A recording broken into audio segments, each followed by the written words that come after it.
Assalamualaikum warahmatullahi wabarakatuh. Alhamdulillahi wahdah, wassalatu wassalamu ala man la nabiyya ba'dah, wa ala alihi wa ashabihi wa man walah. Pemirsa Sutra Channel, rahimanillahu wa iyakum. Alhamdulillah, kita telah sampai pada hari ke-19 Ramadan. Dan pada kali ini kami ingin mengajak kaum muslimin, pribadi kami sendiri khususnya, untuk mentadaburi nikmat yang Allah Subhanahu wa taala berikan kepada kita berupa kemuliaan Al-Qur'an.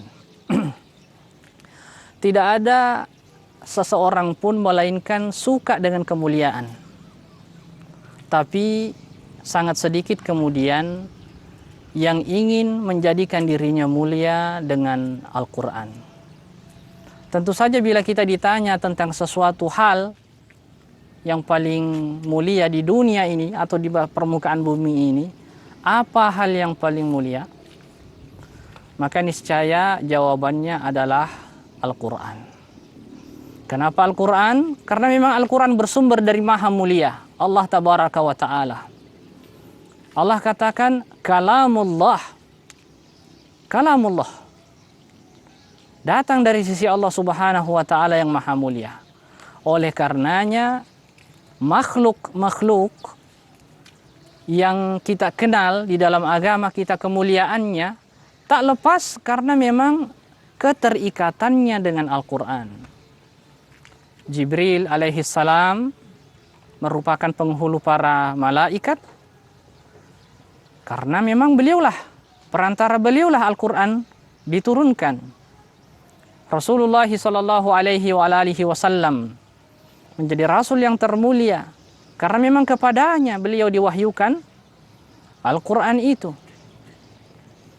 Pada malam Lailatul Qadar yang Allah Subhanahu wa taala katakan lebih baik daripada 1000 bulan. Karena keterkaitannya dengan malam itu turun Al-Quran.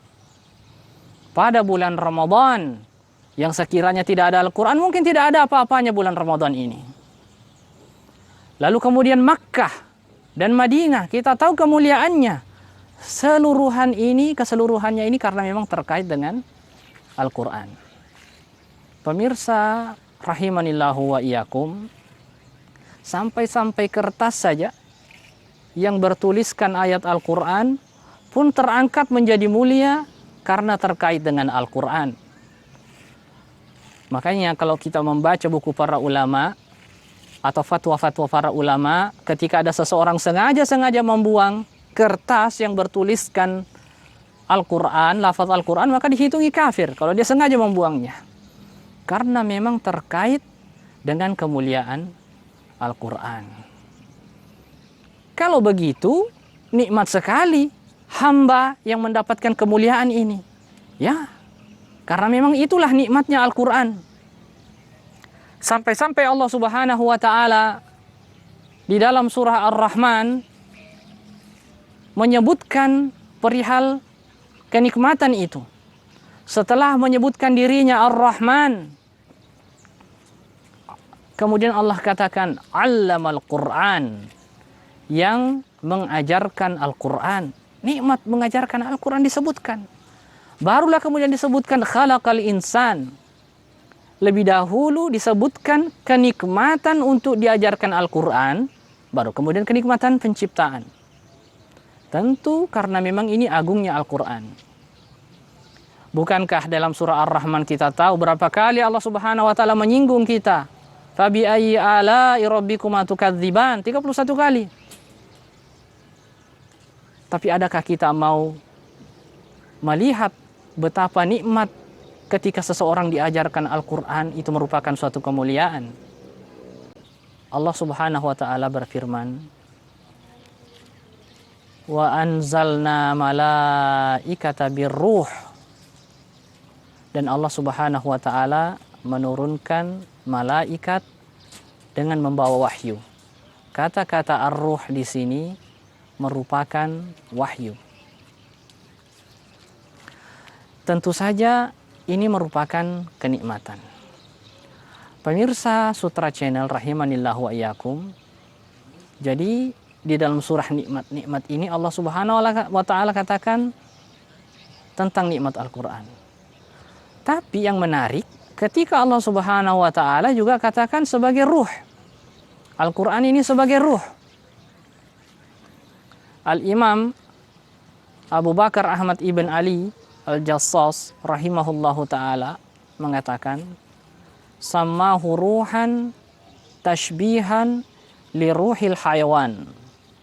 Dikatakan ruh, Al-Quran itu sebagai ruh, sebagai bentuk pemiripan dengan nyawa seseorang itu makhluk hidup.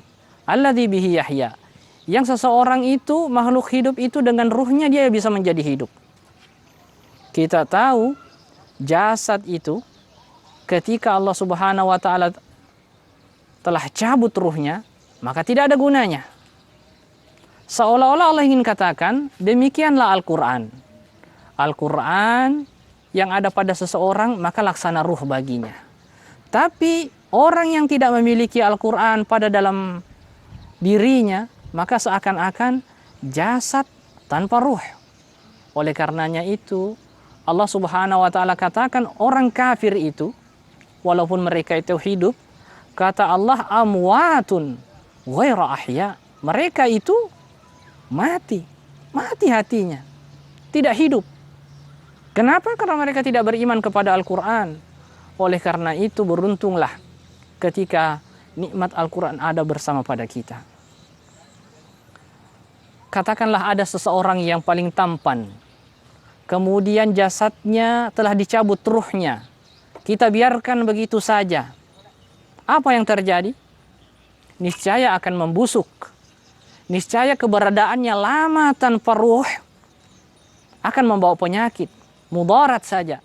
Begitu pula juga orang yang hidup tanpa Al-Quran.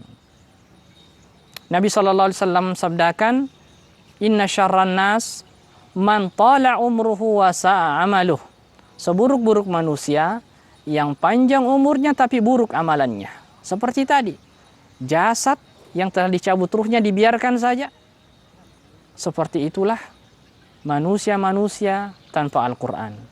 Olehnya mari kita berbenah, menata diri kita, pribadi kita, untuk senantiasa dekat dengan hal-hal yang mulia ini berupa Al-Quran. Bulannya Al-Quran, bulan Ramadan, mari kita manfaatkan momen ini. Semoga Allah Subhanahu wa taala menjadikan kita min ahli Al-Quran. Subhanakallahumma bihamdik, asyhadu an la ilaha illa anta astaghfiruka wa atubu ilaik. Wa akhiru da'wana anilhamdulillahi rabbil alamin. Wassalamualaikum warahmatullahi wabarakatuh.